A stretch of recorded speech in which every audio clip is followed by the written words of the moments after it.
പരിശുദ്ധ ദൈവമാതാവിൻ്റെ അമലോത്ഭവ തിരുനാളിൻ്റെ മംഗളങ്ങൾ നിങ്ങൾക്കെല്ലാവർക്കും സ്നേഹപൂർവ്വം നേരുന്നു. നമ്മുടെ അമ്മയും അനുഗ്രഹീതയും ഭാഗ്യവതിയുമായ പരിശുദ്ധ കന്യകാമാതാവ് ജന്മപാപത്തിൻ്റെ മാലിന്യമില്ലാതെ ഈ ഭൂമിയിൽ ജനിച്ചു എന്നുള്ള സത്യവിശ്വാസത്തിൻ്റെ പ്രഘോഷണമാണ് അമലോത്ഭവ തിരുനാൾ എന്ന് നമുക്കറിയാം.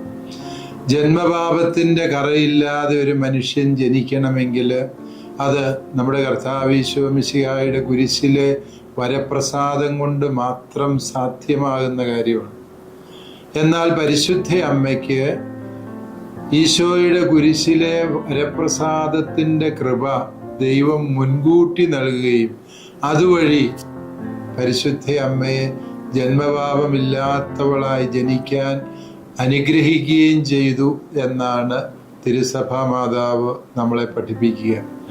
പ്രിയമുള്ളവരെ, ദൈവത്തോട് അടുക്കുന്തോറും ദൈവീക രഹസ്യങ്ങളുടെ ശുശ്രൂഷകരാകുന്തോറും നാം പാപത്തിൽ നിന്നും പാപമാലിന്യങ്ങളിൽ നിന്നും എത്രമാത്രം അകന്നു നിൽക്കേണ്ടതുണ്ട് എന്നുള്ളതിൻ്റെ ഓർമ്മപ്പെടുത്തലാണ് പരിശുദ്ധ അമ്മയുടെ അമലോത്ഭവ തിരുനാള്. തിരുക്കുമാരന് ജന്മം നൽകേണ്ട ആ അമ്മയുടെ ശരീരവും മനസ്സും ആത്മാവും ഒരുപോലെ ജന്മപാപത്തിൽ നിന്നും കർമ്മപാപത്തിൽ നിന്നും വിടുതൽ പ്രാപിക്കേണ്ടതുണ്ട് എന്ന് സ്വർഗം തീരുമാനിച്ചിരുന്നു.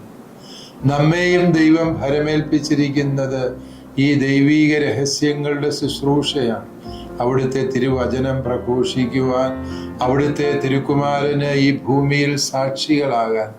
നമ്മുടെ സുവിശേഷ വേലകളും ക്രിസ്തീയ ജീവിതവും അർത്ഥപൂർണമാകണമെങ്കിൽ അമ്മയെപ്പോലെ പാപമാലിന്യത്തിൻ്റെ കറപുരളാതെ ജീവിക്കാനുള്ള നിർബന്ധ ബുദ്ധി നമുക്കും സ്വന്തമാക്കാം.